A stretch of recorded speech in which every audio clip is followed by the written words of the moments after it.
सत साई भगत जी। सत साहिब। अपना परिचय दीजिए भगत जी। बंदी छोड़ कबीर परमात्मा की जय। बंदी छोड़ गरीबदास जी महाराज की जय। स्वामी रामदेवानंद जी महाराज की जय।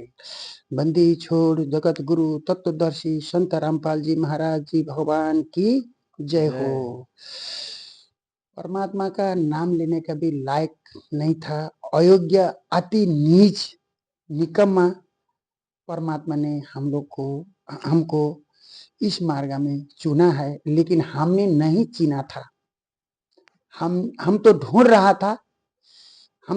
रहा था जैसा कोयला खानी में हीरा ढूंढता है, ऐसे बत्ती बाल के हम ढूंढ रहा था, लेकिन हमको नहीं मिला था।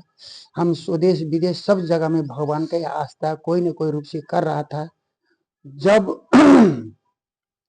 2019 मार्च 31 तारीख मैं विदेश से एकदम लास्ट नेपाल में आया, वहाँ विदेश छोड़कर, तब मैं गाड़ी का कारोबार कर रहा था, गाड़ी चलाता था। जब गाड़ी चलाने के समय में वो नानघाट सिटी, नेपाल का नानघाट सिटी बोलता है, भरतपुर महानगरिक पालिका वड़ा नंबर 8 पारस नगर मेरा वहाँ घर द्वार है। तो वहीं से मैं गाड़ी चलाता था। एक दिन 3 व्हीलर गाड़ी चला के जाते जाते समय में हरि प्रसाद भगत जी मेरे को वो एक बिजनेस दिया, हर फ्रूट दुकान में ले जाना है, एक पका हुआ केला है कि क्योंकि पर्व आ रहा है, आप मेरा गांव वाला भी है और आप पुराने हैं, क्योंकि वो जिम्मेदारी वाला एक गाड़ी वाला चाहिए, इसलिए मैं आपको ढूंढ रहा हूँ बोला। वो मालिक ही जानता था कि हमको ऐसा चुना, खाली हम तो वो 2 पैसा कमाने के लिए वो पैसा के तृष्णा में वो गाड़ी चला रहा था। लेकिन वो भक्त आत्मा मेरे को वाच कर रहा था कि भक्त आत्मा ने मेरे को सोच रहा था कि मैं कैसा चल रहा हूँ, कैसा उठा रहा हूँ, कैसा गाड़ी चला रहा हूँ। वो मेरे को देखिए, अवश्य पढ़िए हिंदी में और नेपाली में, अवश्य पन्नू हला, दो एक पाना में 2 तरफ, एक अवश्य पढ़िए हिंदी में, एक तरफ नेपाली में, और दूसरा एक मिला, एक तरफ इंग्लिश में, एक तरफ हिंदी में। तो जो पत्रिका पढ़ा उसमें लिखा था ब्रह्मा विष्णु महेश का माता पिता कौन है। उसमें तो कम से कम 9 सेंटेंस था, 9 क्वेश्चन मार्क था। लेकिन मेरा हृदय में छुआ, मेरा हृदय में, मेरा हार्ट में टच हो गया कि ब्रह्मा विष्णु महेश का माता पिता भी है।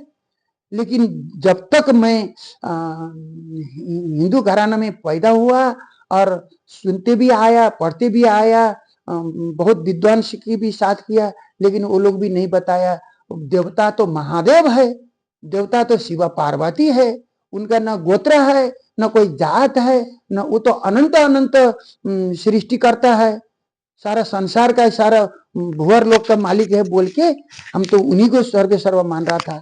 जब उस पत्रिका मेरा हाथ में आ गई, मैं पढ़ के उस दिन मैं तो बिजी हो गया, रख लिया अपना घर में ले जाके। फिर 1 हफ्ता बाद मैं वो भगत से मिला, तो भगत बोला पत्रिका पढ़ लिया। भगत जी मैं तो इतना पढ़ा, जो पढ़ा मेरे को वो छोड़ लिया, बाकी सब पढ़ने का मेरे को जरूरत नहीं समझा। तो सॉरी तो वो उसका आगे में बढ़ना चाहता हूँ, उसका गहराई में जाना चाहता हूँ, वो कहाँ है कैसा है बोल के मैं बोलना शुरू किया। तो भगत जी बोला अभी नानघाट सिटी में जो नारायणी नदी है, नदी का उस पार वो पुल से पार करके आप जाइए, वहाँ पुलिस चौकी के पीछे नामदान सेंटर है। तो नामदान सेंटर, नामदान केंद्र में जाकर आप और पूछ सकते हैं। तो उसने बोला, वहीं पहले ही मेरे को बोला, मेरा हाथ में चांदी का और सोने का और तांबे का वो सांप नाग वाला जैसा जो अंगूठी है वो पहना हुआ था, और जनै पहना था, वो जनै पहनने वाला था। और वो हम लोग कभी कभी टीका उका तिलक लगा के भी चलता था। वो लोग बोला इस सब को फेंकना है, तोड़ना है, और जो जीव हत्या करके मजा लेता है, मांस मछली, हाँ, इस जानबूझ के खाना करना नहीं है। और जो नशालु पदार्थ है और जिसको कुदृष्टि से भी देखना नहीं है, अगर उसको आप पास करोगे तो फिर आपका वहाँ एक उपदेश फार्म भी भरेंगे, आपका पूरा पता जो जन्म कुंडली है वो सब देख के अपना नागरिकता लेके आप जाना होगा, ऐसे बोला। हम बोला वो हमारा पास हरदम होता है, तो हम अभी चलेंगे, आपका सामान है तो दीजिए बोला। उसी टाइम भगत जी कोई अपना बिजनेस वाला आदमी को तो फुर्सत नहीं होता था, लेकिन उसी टाइम स्कूटर में रख के मेरे को नामदान केंद्र पे खुद ही लेके गया और सब कुछ समझाया। नामदान सेवादार लोग भी समझाया और वो लोग मेरे को बोला, भगत जी आपका ये अमूल्य चीज त्यागने में फिर आपको रोना आएगा कि हमारा रक्षाबंधन निकाल दिया, हमारा जनेऊ निकाल दिया, हमारा अंगूठी निकाल दिया, ये कौन है भाई बोल के बाद में हम लोग से लफड़ा तो नहीं करेंगे।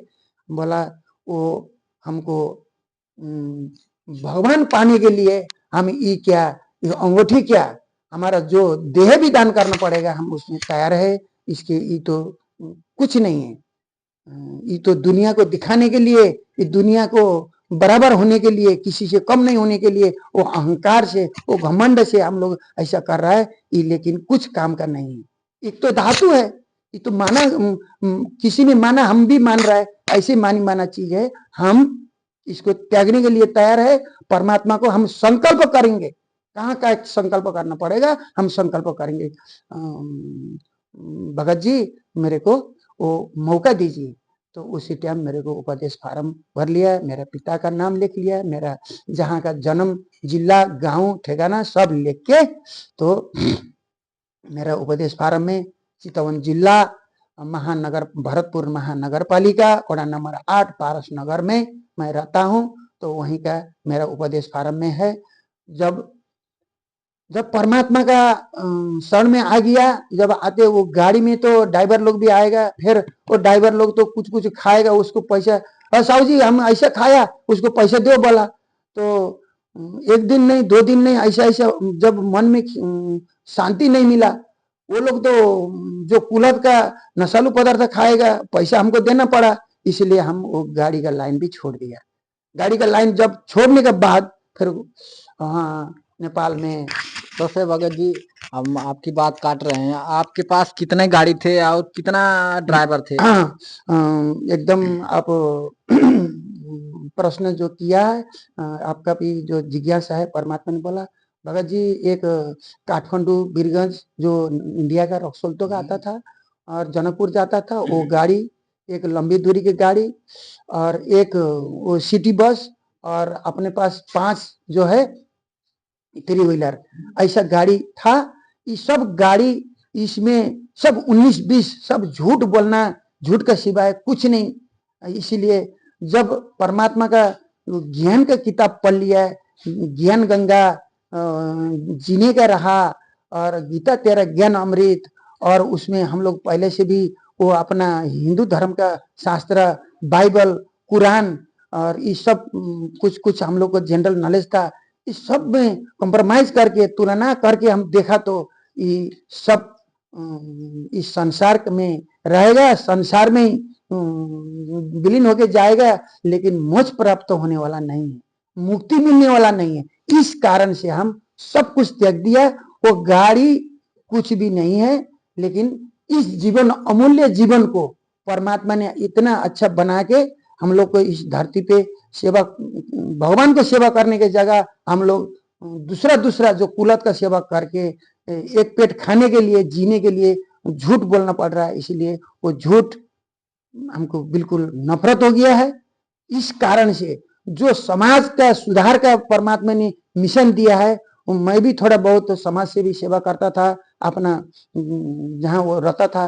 तो समाज सेवा करने में बोलता था एक, निर्णय होता है एक, लेकिन कॉपी में लिखता है एक, लेकिन व्यवहार में नहीं होता था। लेकिन परमात्मा का जो मिशन है, निस्वार्थ भावना से सामान भी और सेवा भी सब निस्वार्थ भावना से काम हो रहा है। इसीलिए ऐसे निस्वार्थ भगवान को इस अयोग्य के जो गोल्डन अपॉर्चुनिटी, सुनौला अवसर दिया है, कोशिश प्रयास अंतिम सांस तक परमात्मा का सेवा करने का मौका मिलेगा। कृपा करेंगे परमात्मा, क्योंकि हम उनके बच्चे हो गए हैं, उनकी चेला हो गया है, उनकी उपासक हो गया है।